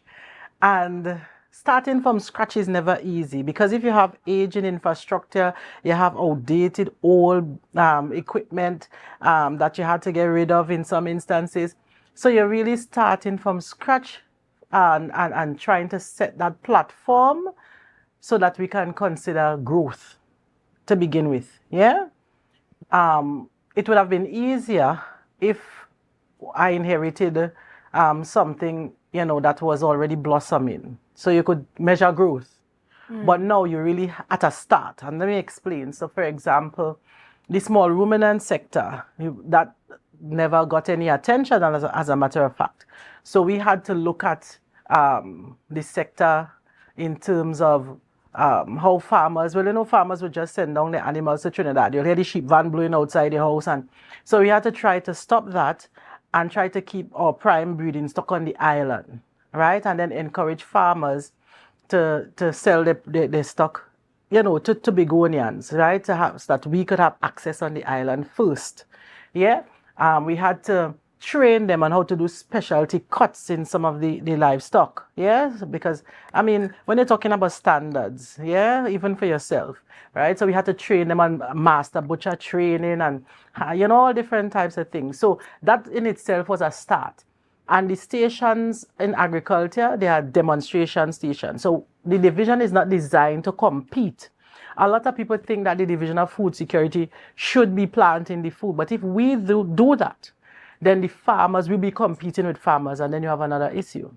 So the stations are designed to train farmers, to train young people in getting involved in farming. And that is why we had to start from scratch with everything. So you had to build livestock pens. As a matter of fact, I made a reference yesterday that we had significant investment in livestock pens in Louis, Hope, in Bleming, right? And we still have Runnymede breeding unit to refurbish. So it's like dusting out everything and really getting back into agriculture. So we provide stock so that people can have access. And I gave them a mandate to increase the stock, 5,000 lambs, 5,000, goat kids. So setting the policy in itself, that helps so that the technical officers would understand the direction that we're heading towards, yeah? But I think that we would have done well. Transforming some of the fish facilities, again, in deplorable state, right? We would have fixed Roxborough Fish Facility, Belgarden, not saying Belgarden, Barbados Bay, Fish Facility, Culloden Fish Facility, Buku Fish Facility. So we're really trying, right? And then you can't just consider the facility alone, because you have to think along the value chain.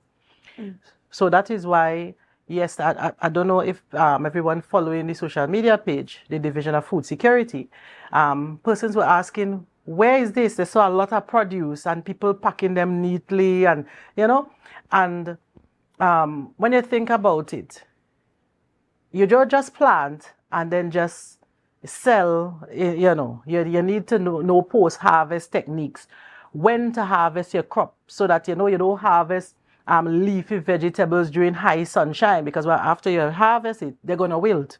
So you need to understand post-harvest techniques, and that is why the packing house is there, right? And you have the technical advice there. So you know when to harvest, when to take to the packing house. You know how to treat the produce and package it.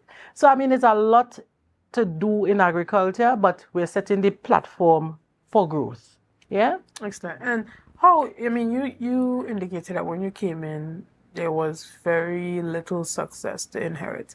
How important is creating a structure that has a foundation for continuity for you? For instance, let's say by any stroke of fate that you may not be in the division of food security next time around. How are you laying a foundation that ensures that whoever comes after you can take the baton and continue to do the work? Well, I wouldn't be responsible for assessing who would be able to take up the baton, but I can tell you that if you don't understand the sector, you could be easily misled and make the wrong decisions. And that happens, right? Every individual will have their vision, of course. What any person would inherit, they would inherit functioning facilities. You'll inherit new facilities like the Palatavir Fish Facility, right? You know, as opposed to me getting things that I could not use to do anything. Yeah, so I had to refurbish and construct. And so once you have someone with that share the vision and they understand agriculture in its fullest sense, that it's a science and a business, then you should be able to run with it. But I'll tell you something. Once you set the policy and you have trained the personnel, it should be a smooth operation from there, because in nurturing the home gardening unit, you have seen where their responsibilities expanded, and it's going to be further expanded, but they signed on and they're doing an excellent job. You see them doing home servicing the 970 home gardeners that we have. You see them in all the schools, teaching people hydroponics.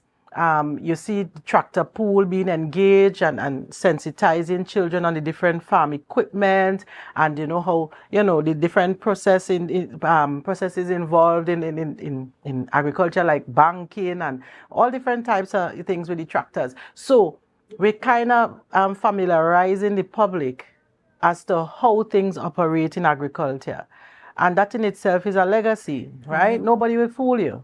Right? I sent the home garden unit to Trinidad, to Green Age Farms and to other places, and we're teaching them the skills to transfer the knowledge.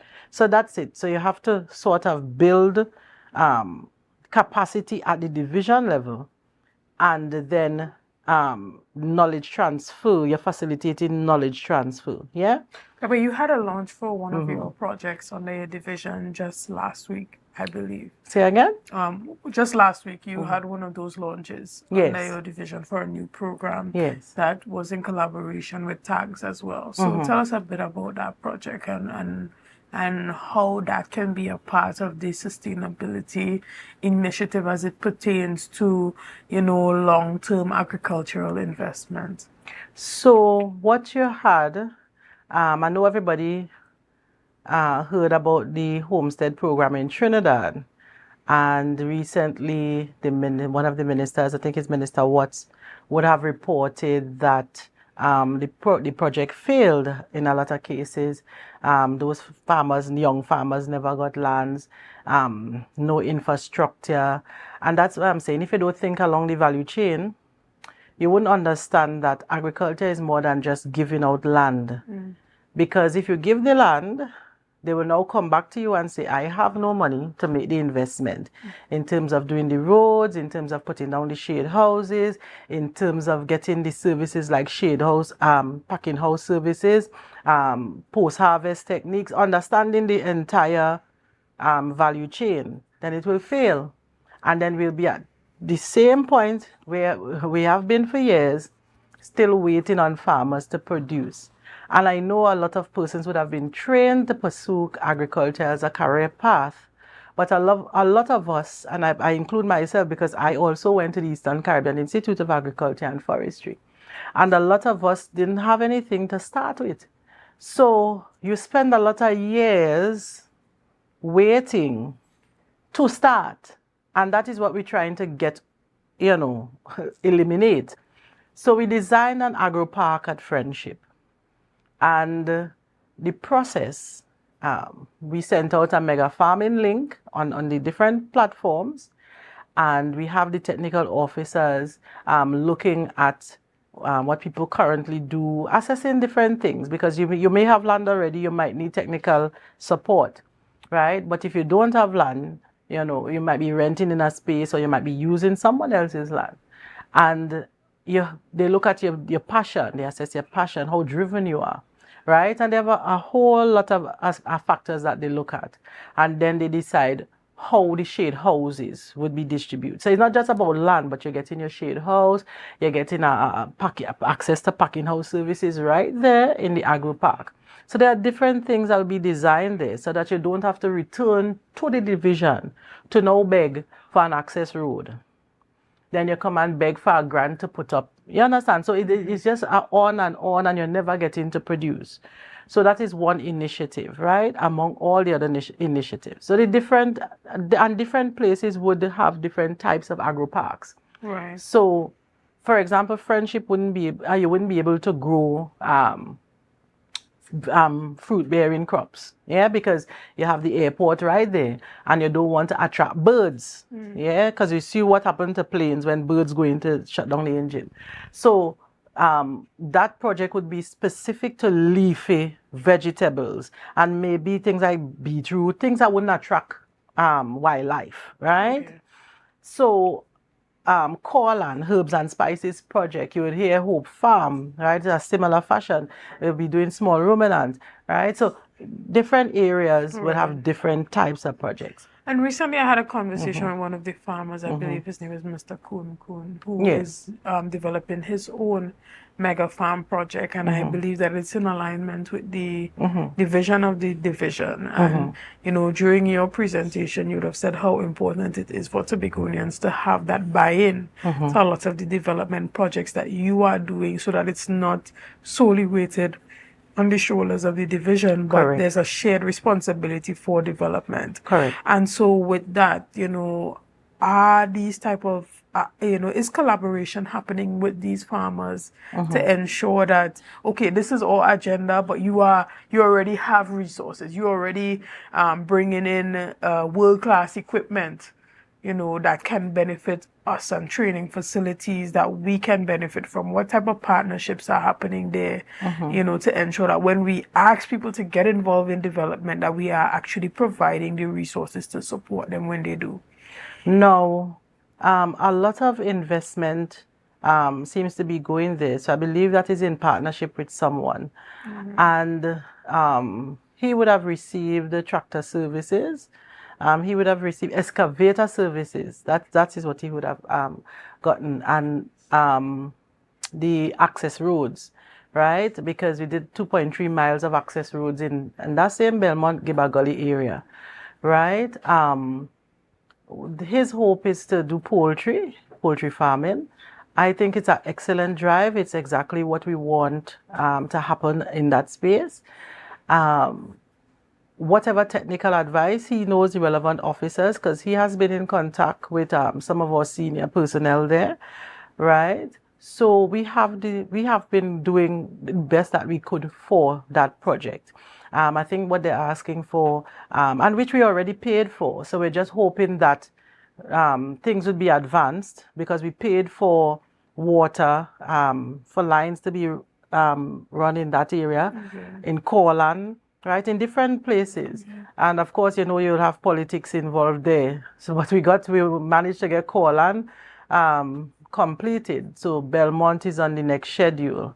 And we keep following up with WASA to find out when are you going to lay the pipes. Right. So we are trying to give the support in there. But with the completion of this project, because we hear him talking about training facilities and all of these things, is this something that the division will be able to partner with? Whether it be by offering some of its courses at his facility and, having that type of institutionalized partnership where the equipment is there, the facility is there, the ideas are there, but to embrace it as being a part of Tobago's development. This is somebody who, on an individual level, claims to have mortgaged his property for this project because of the vision that he has, which seems to align with the vision that you have. Right. So is it something where, after it's finished, the division might, because as a part of the TARI, project, maybe have some courses done there? Right. Well, just like the farms, his site could also be a demonstration farm, right? Children will be able to go there. It could be a demonstration site. So I don't understand the full mechanics of the, the background as to, what he's doing there in terms of, him mortgaging and his partnerships, the relevant partnerships.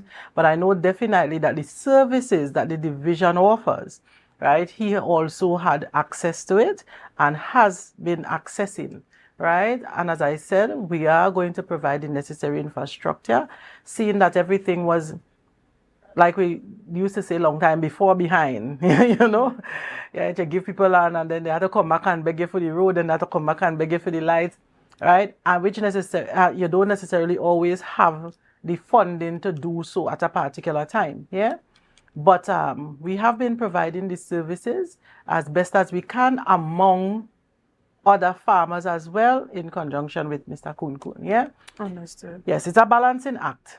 Sometimes you may want to, you might send somebody by one farmer, but the farmer might want to keep them for 2 weeks. You have that kind of issue. And that is why we encourage as much access to grant funding so that you too can also purchase what you need so that you don't have to always wait on the government.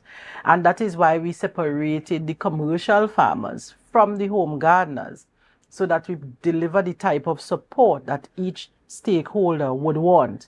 So that is why I keep telling people that we took a note to Executive Council so that you can access grant funding under BDU now to support your farm operations.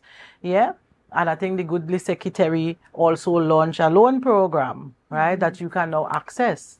So you have to think about your as agriculture as a business, as an investment that you would reap the benefits in time to come, right? So that is how we're trying to encourage persons, and we're hoping that the allocation, because we have $100,000 grant, they also have access to that, right? And we're hoping that the allocation finally comes to Tobago so that they know necessarily the technical officers are to come up from Trinidad to do the assessment so that everything can be done from Tobago. But aside from that, we still took a note to Executive Council so you can get the necessary support at the Division of Finance. In the last presentation, in his mid-term budget review presentation in the Parliament, the Minister for Finance, Minister Tanku, he would have, highlighted the fact that moving forward, the aim is to have a greater relationship with the Tobago House of Assembly, in that all projects being done in Tobago will require consultation with the Tobago representatives and the divisions, the relevant divisions. Do you see this as being a means where Tobagonians would be able to better benefit from those national grants and national programs? And have you seen any movement in that area as yet? The Tobago perspective is extremely important. Now, I've worked with the division for 18 years, and maybe that's the advantage. When you actually get to work within the departments, then it becomes easy to understand the vision of the division and move forward. So understanding the Tobago perspective is extremely important. Now, we have been battling issues with wildlife, like forever. And we continuously say and write and propose that, you know, certain game species, right, we need to treat it differently in Tobago as opposed to just a general law for both islands, yeah? And we will continue advocating in a manner that would benefit farmers. In the absence of that, we still try to tackle some of the bird pest issues. So that is why that was the reason for getting the bird squawkers, right? For pest management, because cocoa couldn't thrive in Tobago with the parrots, with the cockroaches. And that is why we implemented that. So when farmers had an issue, we could just come in and treat with it. You know, so we didn't sit and wait on Trinidad to hear us, right? So we're going to continue pursuing that discussion with them. And of course, we already started the conversation of having meetings to address some of the burning issues under the division, right? We have had that discussion about the incentives for farmers. Usually it's a rebate program that we have. It's a national program. You spend your money and then you get a rebate. And it sort of protects the public purse, because sometimes you may give a grant for something and, you know, something pops up and they don't use it for what it was they signed up for. So usually you pay and then you get a rebate, right? But there are some instances, as I said, because even I went to IKEA. And then when I came out, I mean, you had to sit there and wonder, okay, what avenues? And then people will tell you, well, you don't have resources, so you had to start from scratch and build and build. But having access to the grant and people who really want to pursue agriculture as a career path, that would help in some instances, yeah? So we're already having that discussion. You see the Tobago perspective, understanding that Tobagonian, sometimes you're really starting at zero. You come from a big family, or you come from a family that, you know, you don't have a lot, but you have a lot of knowledge and you have passion, right? What exists in this space so that I can pursue agriculture as a career path? Excellent. Well, we're going to take a quick break right here and we'll be back right after this. So see you soon. New morning, rise up to a brand new dawning as the passion start to rise. The energy fill the skies. I say thanks for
happening this Friday, June the 27th at Shaw Park Food Hub. TPP Women's Council present their fundraiser cookout. When I tell you, we have meat, we have chicken, $50, fish, $60. When I tell you pork, Lord pork, $60. When I tell you, we have sides like vegetable rice, cornmeal dumpling, cassava dumpling. We have kalaloo. We have lentil peas, pigeon peas. When I tell you, what you mean?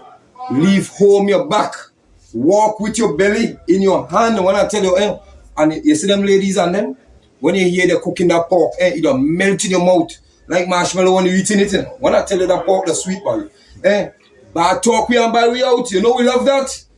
Just come to Shaw Park. We have it. We have quality of food. No black meat. Only gold.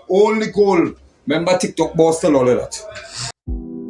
Hair goals, we've got them. At S&R Hair Fantasy, we provide a wide variety of quality hair, the latest hair accessories, adult toys, skin lightening products, female underwear, and much more under one roof. Check us out on Shelbourne Street in Plymouth or call us at 317-0808. We're open Monday through Saturday, 10 a.m. to 6 p.m. S&R Hair Fantasy for queens who know exactly what they want.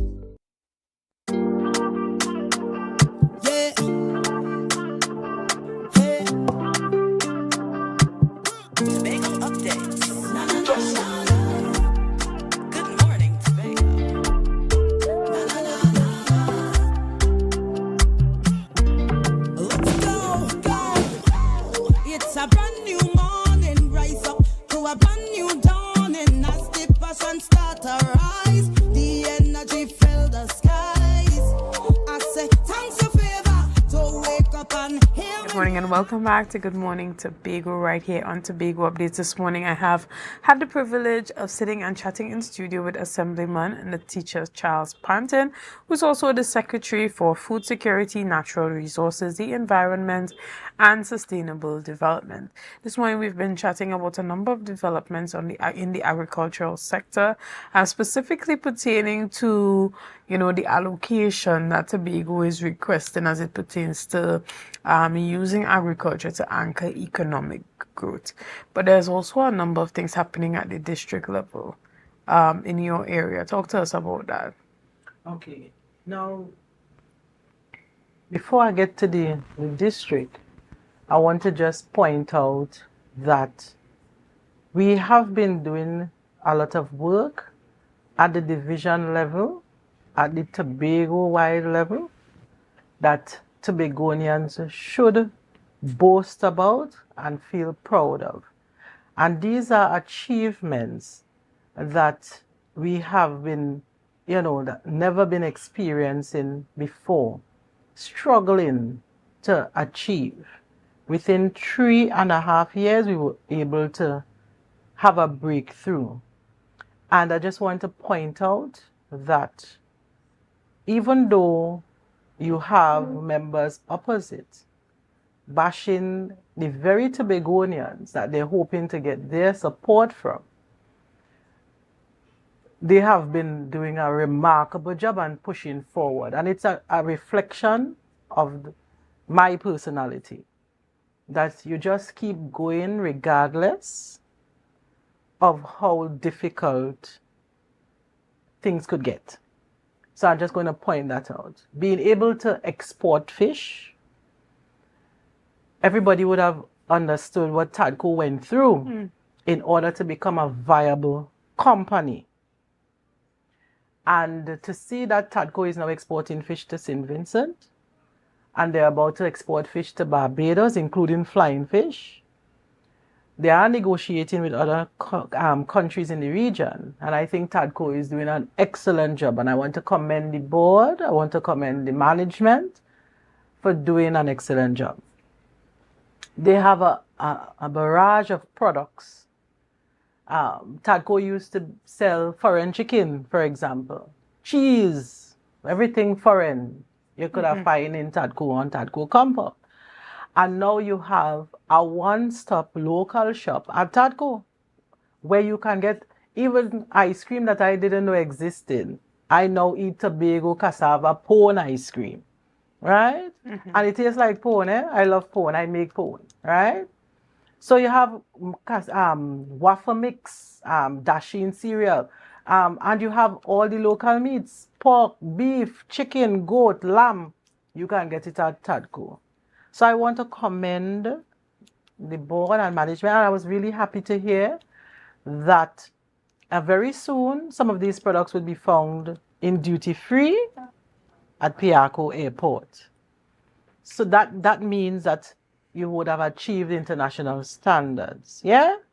So that it can leave the shores of Tobago and you can now say, this is a Tobago brand, farine, right? These are things that we would have never been able to achieve.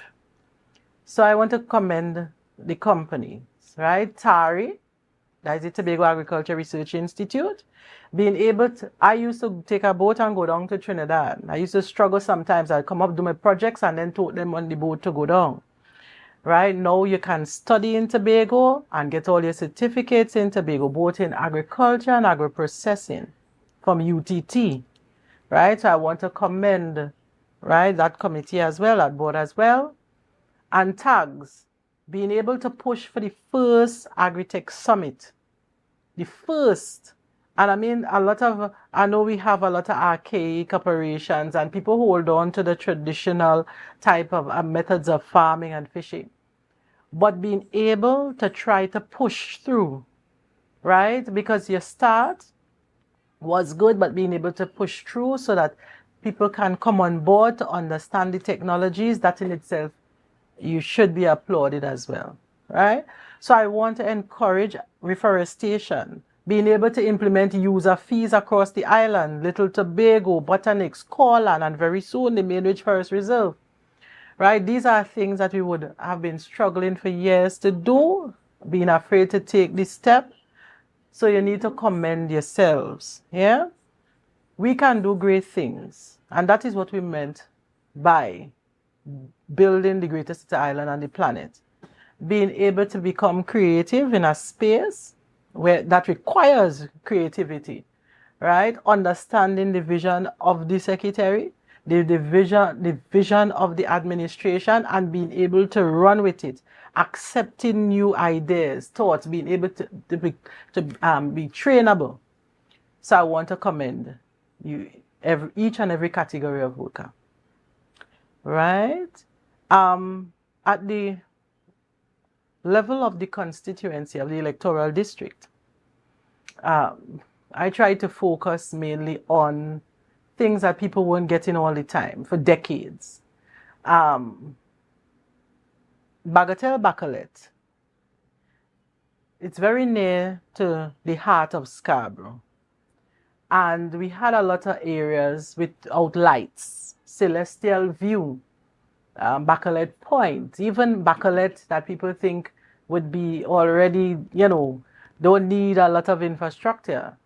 Bacolet Point, Inez, we had French Fort. French Fort didn't have any lights, right? Cradley, Adelphi, areas in Adelphi. These are a lot of areas. This is very close to Scarborough. And now they have lights, right? Assemblyman George would have pursued, along with myself, to get those lights at settlements, because public utilities is under settlements. So I want to send my regards to him, assisting me to push through, right? We had a lot of infrastructural problems, right? Being able to refurbish the steps at Friends Field, right? Drainage issues. We still have roads to fix, a lot of roads to fix, yeah? So these are the things that I've been focusing on. Putting in the drains in Bacolet, putting in the drains in Mason Hall, trying to fix roads, right? We're still doing that, right? But we're able to advance and then finally get somewhere after decades. And I live within the electoral district, born and grew, right? So I understand fully what it feels like not to be comfortable in my own space, right? Even in terms of employment, a lot of young people, for the first time, they experience, being able to come out to work in the private sector, in the public sector, and having the experience. I mean, to see young men who they don't even know how to operate a cutlass, a hoe, and you're seeing them getting the training, right? That in itself is a blessing, right? Because not everybody would qualify to, at a degree level. Right. So at every level, you're seeing people that they have the degrees and they have opportunities, right? As well as if you didn't, you weren't successful at exams, you now have opportunities where you could even come to TARI, right? If you want to pursue agriculture and sign up and get a certificate, which would open a slew of opportunities, right? A barrage of opportunities, yeah, for you, right? Because once you have a certificate, you can access the Youth in Agriculture grant. So we have been implementing different programs, sports. You see that we're heavy into the football, right? We have a lot of little community initiatives meeting and greeting people and getting to understand what makes them uncomfortable in their own space. Even simple garbage collection. We have issues with that. A lot of pipes burst all the time. So you could tell there's a lot of aging infrastructure. So keeping up with, all those burst pipes all around, right? And WASA digging up all the holes around Tobago, trying to keep up with that. But again, things that they have not gotten before, those are the things that we're trying to solve, right? So among all the big projects, right, understanding that Tobagonians, and that's why I said the Tobago perspective is extremely important. Right. When you come out from your home, because in going to school, I remember putting on boots and walking out the road to go to school. So being uncomfortable in your own space, right? Comfort. That is what we're looking at. Even we have the community care package program right now for low-income households and persons that have non-communicable diseases, right? We're in a partnership with the Division of Health. So we monitor and you get all those fresh produce from Tobago, and they try to train you on how to eat properly, right? So that you manage whatever, disease or non-communicable disease that you're battling with. So we're trying to make a healthier community. So even if you're you have a low income in your home, that you don't gravitate to more of the things that would make you unhealthy because you don't have the resources to purchase fresh food, right? So we are getting along. It's all about actually caring about people, right? And I believe that, I've been visible all the time. I've been consistent, which is most important. And that is why maybe I'm relaxed, because I know that I've been showing that I didn't now jump up and say I'm going and do something. Right. I've been consistent all throughout as a secretary and at the community level. Excellent. Well, we want to thank you so much for your time this morning. Thank you for, giving us some insight into how this administration plans to, execute particular agricultural products or projects that should be the foundation for anchoring that economic growth for Tobago. And guys, we want to thank you so much for being a part of this morning's discussions. Thank you for your likes, your shares, and your comments, and all that you have been doing and continue to do to make Tobago Updates the #1 broadcaster here on the island of Tobago. Again, I am Chanel Felix, and have a great day.